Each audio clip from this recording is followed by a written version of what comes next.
dimly lit garage of a Los Angeles suburb, a storm was brewing. A musical storm that would shape the landscape of heavy metal forever. The distant roar of a new musical genre was growing louder. This is the story of the greatest metal band in existence, Megadeth.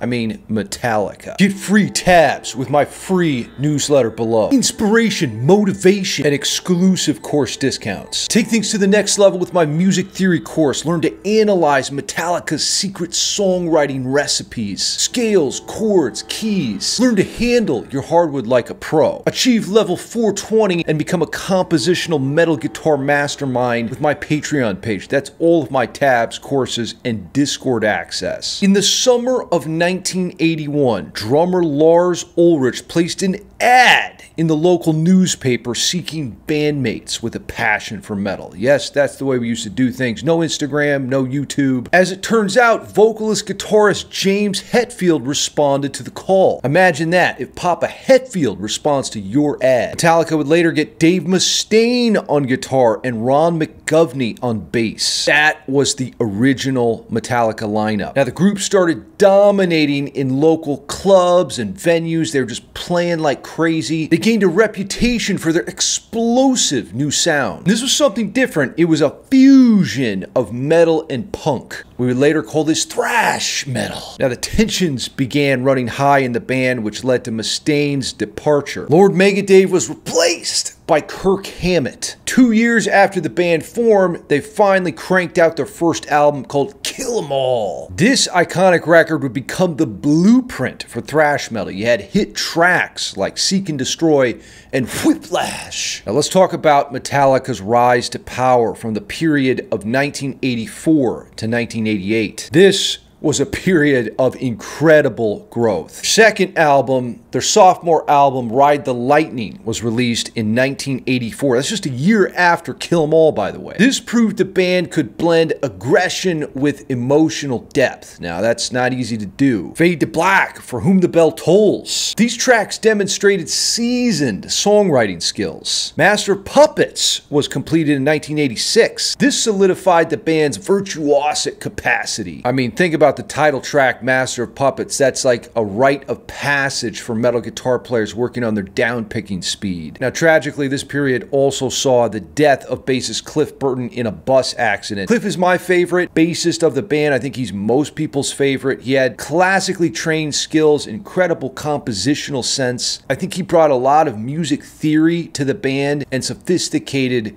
song structures and ideas. And Justice for All was released in 1988. Now, this album was characterized by its very complex song structures and socially conscious lyrics. I mean, they really went off the deep end here, trying to explore what they could get away with. What would people listen to, you know? Can we get a 10-minute song past them? Also, a highly controversial record because of the subdued bass in the mix. Lars basically turned newcomer Jason Newsted all the way down. But you had tracks like 1, which are incredible. Harvester of Sorrow, another one. This would cement the group as leaders amongst the metal ranks. Now let's talk about mainstream success that came from 1991 to 2000. This is where Metallica really started to take off. In 1991, they released their self-titled album, or as many people call the Black Album. This is by far the best-selling Metallica record. In fact, it sold 30 million copies. Now, Metallica has sold 125 million in total, so that's a huge chunk of their total success. Oh no, Metallica sold out! Hilarious. The music was a significant departure from the first records. I mean, let's be honest, the singles were crafted to appeal to a wider audience here. They were really going after commercial appeal. You had mega hits like Enter Sandman, The Unforgiven. At this point, Metallica is officially the biggest metal band in the world. Relentless touring was a hallmark of this period. I think they did almost 2 years straight, including the Tushino airfield in Moscow, Russia. There was 1.6 million people in attendance at this show. It was the biggest concert at the time. Now, Metallica's musical style continued to evolve, much to the hardcore fans' chagrin. We had Load come out in 1996. This is much more like a rock and blues record, to be honest. And then they hit us again with Reload in 1997, rehashing some of the unreleased material from Load. At this point, the band's clearly experimenting with their sound, right? And some people like it, but the people who liked Master of Puppets, Ride the Lightning, and Kill 'Em All did not appreciate. Legal battles and the Napster controversy. This is around the year 2000. Metallica faced significant legal battles with Napster, a file-sharing service that allowed users to share and download music for free. The band ended up suing Napster for copyright infringement. What a mess. Now, eventually, Lars backed off because I think he wanted to salvage his public image, but kind of come full circle, I would say, because right now,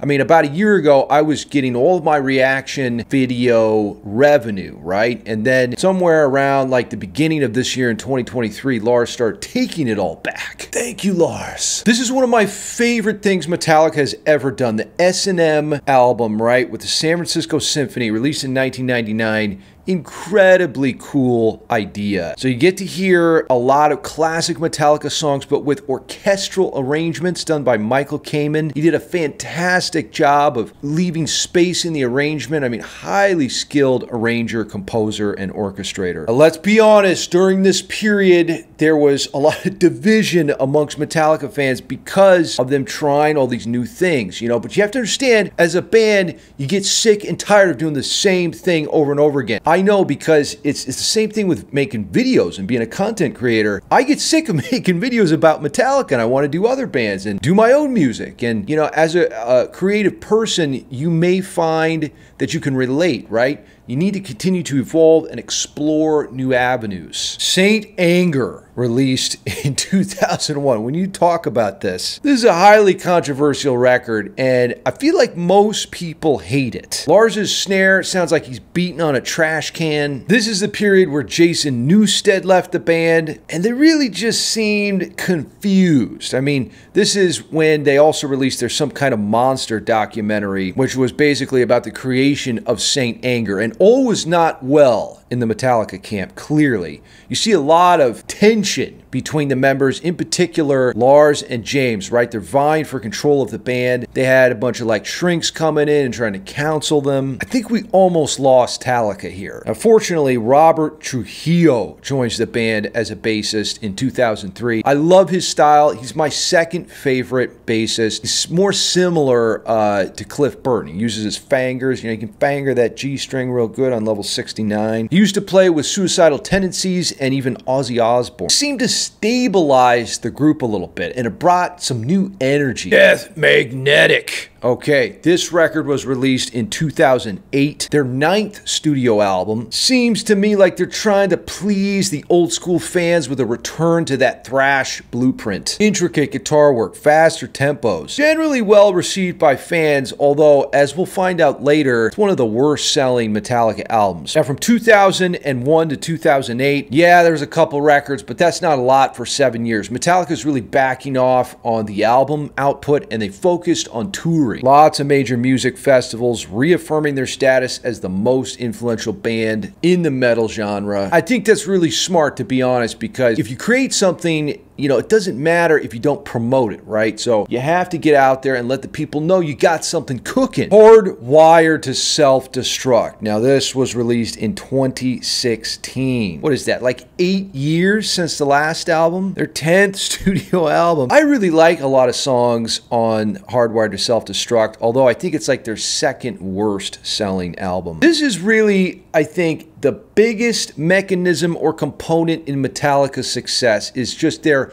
relentless dedication to touring. They're constantly getting out there in front of new people and expanding their audience base. You have to understand that the best band, or the band that sells the most, isn't necessarily the greatest quality band. It's the one that puts the most effort into getting to know you, the fan. Metallica has really polished their live performance. They're an incredible act to witness live. The sound, the energy, They're constantly innovating, you know, with new concert sounds, structures, and ideas. I mean, it's really remarkable. Now, 72 Seasons is their most recent album. That was released in 2023. It's honestly too early to tell what the reception will be on this. It's not going to sell well, I guarantee that. But that's because the music industry has changed. You know, you have to measure things differently now. We don't buy albums or CDs, you know, it's all about streaming. So if you look at, you know, their Spotify monthly listener growth, that's up at like 25 million, which is significant. I mean, we're talking about a metal band here. They're a quarter as big as the biggest band on Spotify, which is The Weeknd. I think they've got like somewhere around 112 million monthly listeners. So 72 Seasons for me, the songwriting had moments of greatness. You know, I'd be like really in it for a minute, then I'd be like, hold on, this song should have ended 3 minutes ago. The arrangements got a little loose at times. The mixing isn't always balanced. Lars is too loud sometimes, like his snare comes through like a shotgun blast, and I can't hear the intricacies in the guitar harmonies. I really like how Robert sounds. His bass is thunderous and brutal. The record just doesn't really deliver consistently from start to finish. What more would you expect from a group who's been, you know, at this for a half a century? You're most likely not going to see the best work of a band, you know, in the twilight of their career. That being said, it's still pretty damn good, and I hope Metallica never dies. Maybe we can get a full 420 seasons next round, boys. The best-selling Metallica album is the Black Album. Then, And Justice for All. After that, Master of Puppets, Ride the Lightning, Kill 'Em All, Reload, Load, Death Magnetic, Garage Inc., Saint Anger, Hardwired to Self-Destruct is last. But it's also the most recent. And again, the music industry is changing, so using the metric of record sales is outdated. Now, I want to know what you think in the comments below. Is Metallica the greatest metal band in existence? Or is it Cardi B? Or Megan Thee Stallion? Or I didn't forget you, Dave. Of course, Megadeth is in the running too.